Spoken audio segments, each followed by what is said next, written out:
സംസാരിച്ച് ജീവിച്ച മനുഷ്യനാണ്.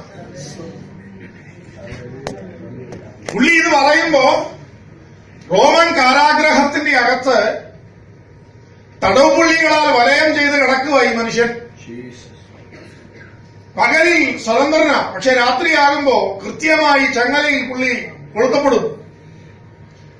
എന്താകുമെന്ന് ഒഫീഷ്യലായിട്ട് ഒരു ഡിക്ലറേഷൻ ഉണ്ടായിട്ടില്ല. പൗലോസ് റിലീസ് ആകുമെന്ന് ഔദ്യോഗികമായി ഒരു പ്രഖ്യാപനം ഉണ്ടായിട്ടില്ല. പക്ഷേ പ്രവചനാത്മാവിൽ പുള്ളി പ്രഖ്യാപിച്ചു. അത് റോമൻ അധികാരികളുടെ ഔദ്യോഗിക പ്രഖ്യാപനത്തെക്കാൾ അധികാരമുള്ളതാണ് അയാളുടെ മേൽ വ്യാപരിക്കുന്ന പ്രവചനാത്മാവിന്റെ പ്രഖ്യാപനം എന്ന് പറയുന്നത്.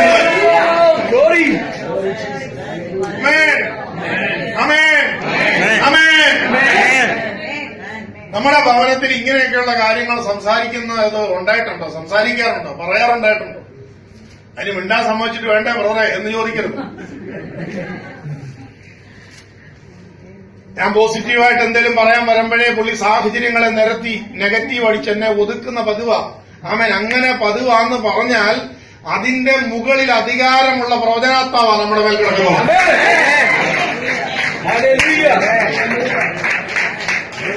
ആമേൻ. കേട്ടോ? അന്നേരം അധികാരം ഉപയോഗിക്കാറുണ്ടോ? അതെങ്ങനെയാ ബ്രദറെ ഉറക്കെ പറഞ്ഞത്? വേണ്ടല്ലോ, മനസ്സിൽ പറഞ്ഞാൽ മതിയല്ലോ.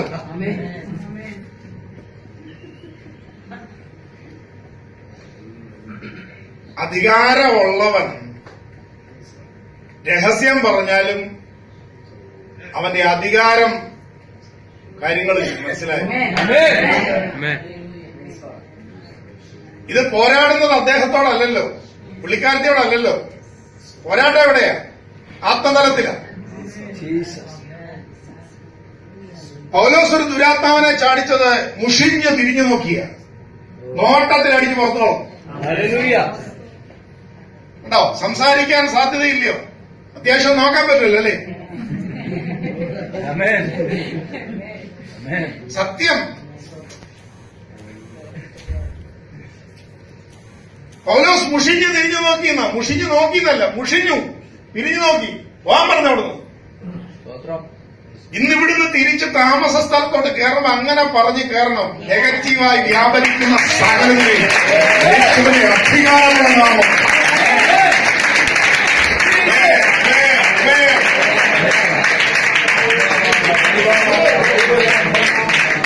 അതൊരു ദുരാത്മാവാദ മക്കൾ.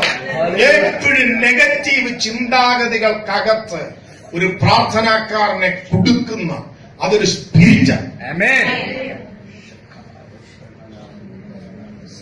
ഒരിക്കലും പ്രത്യാശയുടെ ആത്മാവിൽ കയറാൻ കഴിയാത്ത വിഷാദത്തിന്റെ ചിന്തകൾ, നിരാശയുടെ ചിന്തകൾ, നിഷേധാത്മകമായ ചിന്തകൾ,